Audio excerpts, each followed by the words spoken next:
Hello, and welcome to the eighth week of Politics of Southeast Europe. This week we're going to be talking about Europe and the European integration processes in the region, and what it is that Europe does. What are some of the consequences of European integration? What are some of the strategies? What happens? Let me begin by giving you an overview of the presentation. So we're going to start by talking about the situation generally, some outlines of the situation, and present some initial theses as to where we are and what some of the difficulties might be. Then we'll be talking about some of the programs that internationals have applied in order to influence developments in the region, particularly international administration and these programs of so-called democracy assistance. Then we will move in the third section to talk about some of the reasons why Europe and European integration are appealing in the region, and also possibly some of the reasons why it might not be appealing, some of the fears associated with it. In the fourth section, we'll talk about the politics of conditionality and some of the consequences of conditionality, some of which are anticipated. In the fifth section, we'll talk about some of the recent research on ways in which civil society is integrated and eventually pushed out of processes of integration. And finally, in the sixth section, I will suggest some possible conclusions that can be drawn from this material. So let's go into talking about the situation as it is, as it's developed since the year 2000. In the period since the year 2000, what have we seen in the region? We've seen changes of regime in the region, something that starts the process of integration. It's arguable that in some cases we have also seen changes back, or alterations from the sorts of changes that it seemed were being set in motion around 2000. Second, what we've seen is policies in the region being directed by and organized around the promise of integration into the European Union, a promise that is accompanied by hopes that this integration would bring with it stability, prosperity, that it would make reform of political systems into democratic systems irreversible. Third, we've seen, at least in the first part of this period, a program of democracy promotion in which people from a number of international institutions shared ideas about what democracy is, what constitutes democracy, and how to construct it.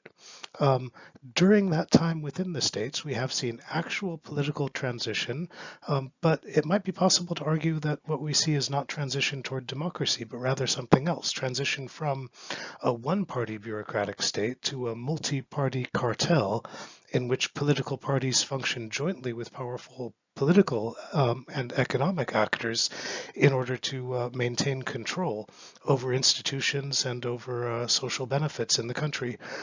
We have also seen during this time the states of the region participating in the economic life of Europe, and as we discussed in the last session, this has had both good and bad consequences. And finally, we've seen as a part of the process of democratization, also a process of economic liberalization in the form of privatization and in the form of the establishment and of the entrenchment of new economically powerful classes. Now, if this is the set of changes that we've seen, there are a number of ways in which we could describe it. Probably the intended consequence of the changes that began around 2000 was to build political communities that would resemble the political communities of Western Europe. And we've already discussed in several of our other sessions some of the reasons why the strategy of emulating other political contexts does not appear to work. It doesn't work because of lack of sustained engagement. It doesn't work because of inattention to local differences and distinctions. It doesn't work because domestic political will tends to pull in a direction that is not the same as the direction of international political will. And we can also talk about some limitations imposed by objective conditions faced by the societies, conditions like scarcity, isolation, and corruption. So what has this meant concretely? We can talk about three sets of consequences. First, a set of political consequences, in which what we see emerging is a set of semi-consolidated democracies with regimes that tend toward entrenchment and toward authoritarianism, all of which experience high levels of corruption.